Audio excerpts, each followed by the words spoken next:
योगी और नीतू का सब्जियों का बगीचा था। दोनों मिलकर सब्जियां उगाया करते थे और फिर बाजार में ये सब्जियां फरोख्त किया करते थे। सब्जियां, ताजी ताजी सब्जियां, आलू, गोभी, मटर, टमाटर, ताजे ताजे। आलू 15 रुपए किलो, मटर 30। उनकी ताजी सब्जियों की बाजार में अच्छी मांग थी। कुछ ही देर में उनकी सारी सब्जियां खत्म हो जाया करती थी और वो लोग घर लौट जाया करते थे। घर पे उनकी बेटी रानी उनका इंतजार किया करती थी। रानी बीमार थी, इसलिए वो ज्यादा से ज्यादा वक्त आराम ही किया करती थी।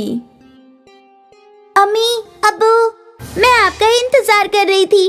आप मेरे लिए पकोड़े लाए हैं क्या?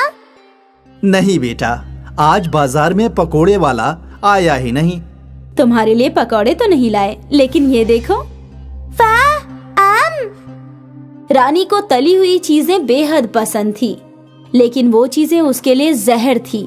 रानी के दिल में छेद था और उसके ऑपरेशन के लिए ही उसके वालिदैन इतनी मेहनत कर रहे थे और हर रोज की कमाई से वो लोग ज्यादातर पैसे अलग कर दिया करते थे। आपको क्या लगता है, कब तक हम पैसे जमा कर पाएंगे? मालूम नहीं, लेकिन हम कोशिश करते रहेंगे। रानी, योगी और नीतू की जान थी। वो किसी भी हालत में बस रानी को ठीक करना चाहते थे। रोज सुबह 5 बजे दोनों खेतों के लिए निकल पड़ते थे। सुबह 9 बजे तक खेतों का सारा काम निपटा कर बाजार के लिए रवाना हो जाते थे और यहाँ बाजार में घंटों कड़ी धूप में खड़े रहकर सारी सब्जियां बेचा करते थे। एक रोज की बात है, नीतू और योगी खेतों में काम कर रहे थे। क्या तुम आज तन्हा बाजार जा पाओगी? चली तो मैं जाऊंगी, लेकिन आप कहाँ जा रहे हैं? गर्मियां आने वाली हैं और गर्मियों में नींबू की काफी मांग होती है, इसलिए मुझे नींबू के पौधे खरीदने हैं। वैसे भी बाजार में नींबू के दाम में इजाफा हो रहा है। हाँ, जरूर जाइए। हमें कैसे भी करके जल्दी से जल्दी ऑपरेशन के लिए पैसे जमा करने हैं। हाँ। नीतू सारी सब्जियां लेकर बाजार के लिए निकल गई और योगी नींबू के पौधे खरीदने निकल पड़ा। योगी एक पौधों की नर्सरी में पहुंचा। जी फरमाइए। मुझे नींबू के पौधे चाहिए। भाईजान, एक भी पौधे नहीं हैं, सारे फरोख्त हो गए। ठीक है। योगी दूसरी नर्सरी में गया। नींबू के पौधे हैं क्या? नहीं भाई, सारे खत्म हो गए। ठीक है। योगी कई और नर्सरी में गया, उसे कहीं भी नींबू के पौधे नहीं मिले। अरे अब क्या करूं? सोचा था नींबू को पौधे से नींबू उगाकर फरोख्त करूंगा तो कुछ अच्छे पैसे मिलेंगे, लेकिन मुझे तो एक भी पौधा नहीं मिला। योगी अपने सोच में चल रहा था, तभी उसका तवज्जो जंगल के बीच बने एक घर की जानिब गया। इस घर के बाहर बहुत बड़ा बगीचा था और पूरे बगीचे की हालत बेहद खराब थी। एक ज़ईफा खातून बड़ी मुश्किल से इस बगीचे की सफाई करने की कोशिश कर रही थी। योगी उस ज़ईफा खातून के पास गया। क्या हुआ अम्मा? तुम्हारा बगीचा इतना बड़ा है, लेकिन इसकी ऐसी हालत कैसे हो गई? अब क्या बताऊं बेटा, मेरे पास बड़ा बगीचा तो है, लेकिन इसकी देखभाल करने वाला कोई नहीं है। देख मेरी हालत, मैं ज़ईफा भला कैसे इतना काम तन्हा कर सकती हूँ। कोई बात नहीं अम्मा, मैं तुम्हारे बगीचे को साफ कर देता हूँ। और योगी बगीचे की सफाई में लग गया।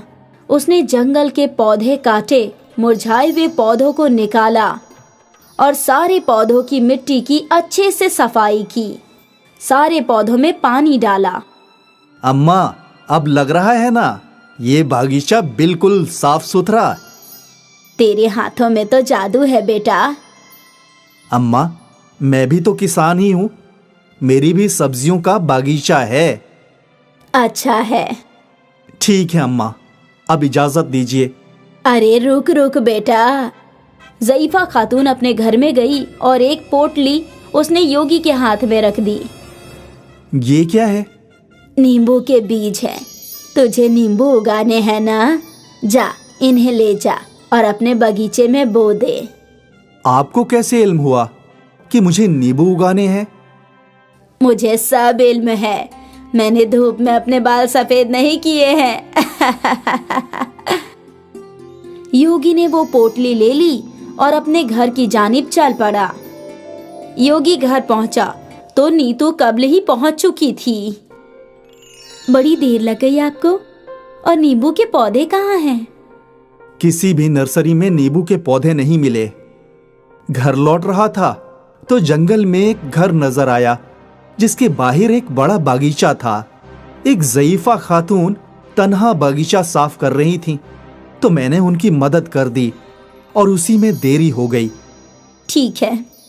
और ये देखो, उस ज़ईफा खातून ने मुझे नींबू के बीज दिए हैं। मालूम नहीं उन्हें कैसे इल्म हुआ कि मुझे नींबू उगाने हैं। अजीब है। खैर छोड़िए, कम से कम हम इन बीजों को बो देते हैं। इस बरस नहीं तो अगले बरस नींबू के पौधों पर नींबू आ ही जाएंगे। हाँ, वो भी है। अगली सुबह योगी ने कुछ गड्ढे किए और उसमें नींबू के बीज डाल दिए और गड्ढों में मिट्टी भर दी। नीतू, जरा इन्हें भी पानी डालो। हाँ आई।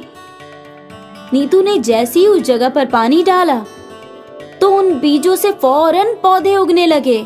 दोनों हैरान हो गए और पौधा उगते ही उन पौधों पर नींबू लटकने लगे।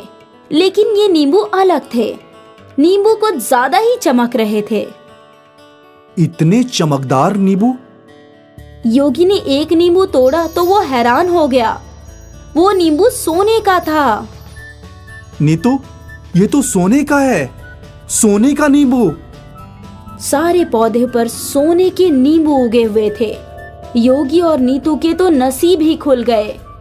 योगी ने वो सारे नींबू सोनार को फरोख्त कर दिए और उनसे उसे ढेर सारे पैसे मिले। इन पैसों से उसने अपनी रानी का इलाज करवाया। मुबारक हो, ऑपरेशन कामयाब हुआ।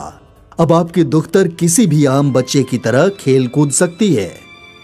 ये सुनकर योगी और नीतू की आंखों में अश्क आ गए। योगी ने एक बड़ा बगीचा खरीद लिया और एक बड़ा घर भी। उनकी जिंदगी पूरे तरीके से बदल गई। नीतू, हमें उस ज़ईफा खातून का शुक्रिया अदा करना चाहिए। हाँ, यकीनन।